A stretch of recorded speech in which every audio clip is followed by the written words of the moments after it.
We humans are peculiar in our ability to think back about the past and to imagine the future ahead. We humans are peculiar in the fact that the concepts of past and future exist for us. Most animals are perpetually stuck in the present. You tie a goat up to kill it, it won't freak out or scream or even try to free itself for that matter. It will just continue to graze on the grass near it the way it would have if there wasn't a rope around its neck. It's only at the moment when you're about to kill it that it will stress and panic. Humans, on the other hand, we start freaking out without there even being a rope around our necks. You stress that there might be a rope there tomorrow, that you'll run out of grass to graze upon, that the grass on Tony's side seems to be greener, that you keep thinking why Jessica let Joe graze upon her patch of grass instead of you. Put simply, for humans, life is suffering.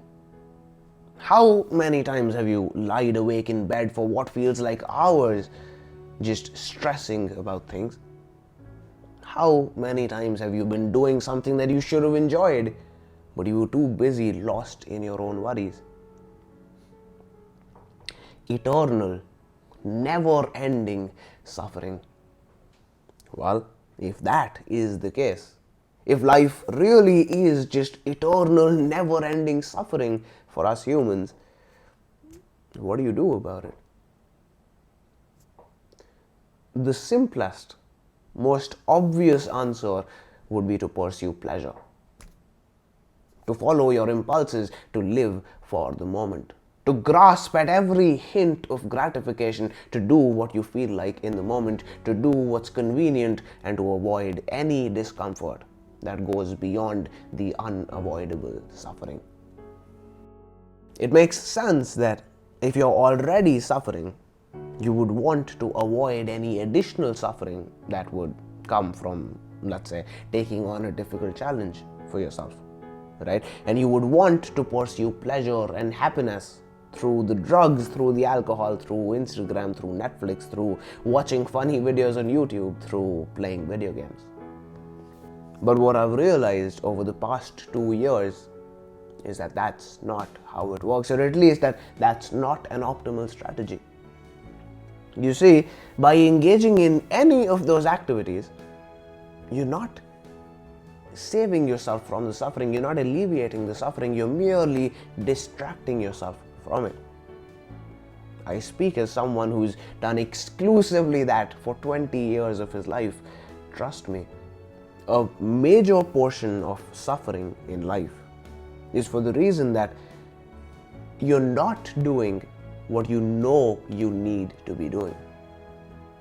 And you engage in instant gratifications to reduce that suffering, but in the process, you continue to not do what you know you need to be doing, and therefore the suffering just builds up more and more and more. Welcome to the vicious loop of suffering.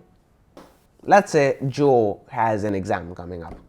He has 10 days to prepare for it. He builds out a plan for himself. 10 chapters, 10 days. He'll finish 1 chapter a day and he'll be ready for the exam. Yeah, that doesn't happen. On the first day, just as he was about to get started, a friend calls him up and they end up chatting away for hours. The second, he was just not in the mood for it. The third, he was going to start. He really was. But Instagram looked much more enticing in the moment. The fourth passed him by and he didn't even realize. He wakes up on the morning of the 5th and starts to freak out. He opens up a blank page and rebuilds his plan. He only has 5 days left now, so he needs to finish 2 chapters every day. That stresses him out. They're all lengthy chapters and he's never even read them before. But he puts all of that aside.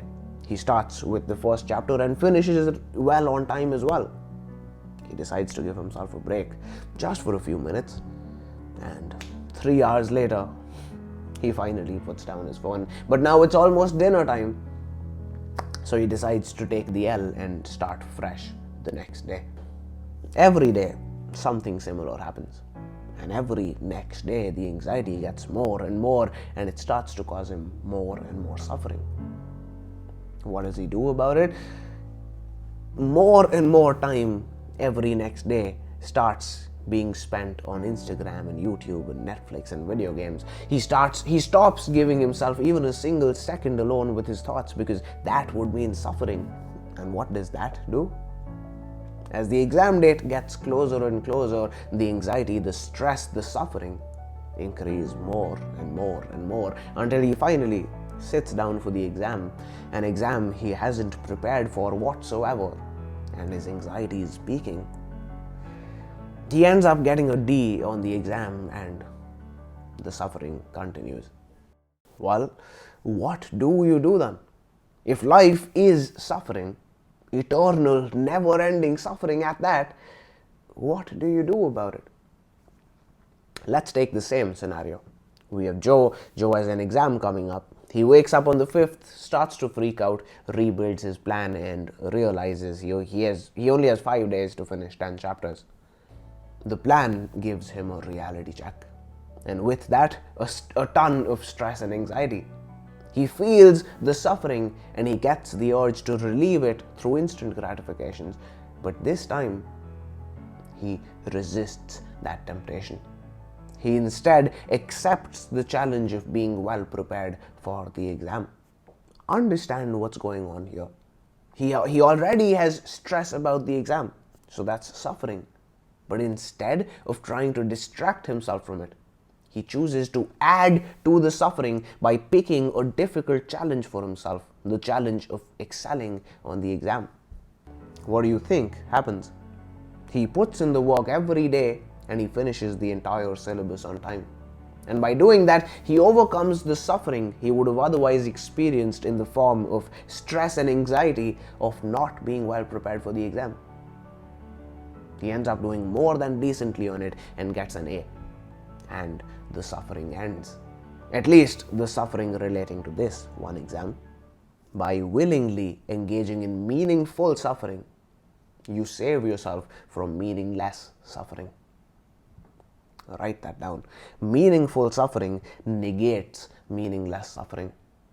Instant gratification merely cloaks it. We all know that the only way to alleviate the suffering caused by the stress and anxiety of the exam is to, while continuing to experience that suffering, take on the additional suffering of making yourself put in the work. Well, every day is an exam of life. The more time you spend away running from that suffering, the more that suffering will increase. And the more you face that suffering head on, the lesser it will actually feel like suffering. So yes, life is suffering. Eternal, never-ending suffering. What do you do about it? Let's first answer what you don't do about it. You don't try to escape it by using your Instagrams, your YouTubes, your video games, because that doesn't really rid you of the suffering. It merely hides it. It merely puts a cloth over it. And well, the more you do this, the more you're setting your future self up for suffering.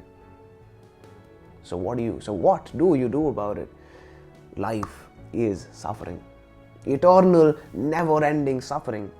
And the only way to alleviate it, the only way to make it bearable, is to face it head on, to welcome it, to embrace it. Make your dreams a reality, one day at a time, boys. I will see you in the next one.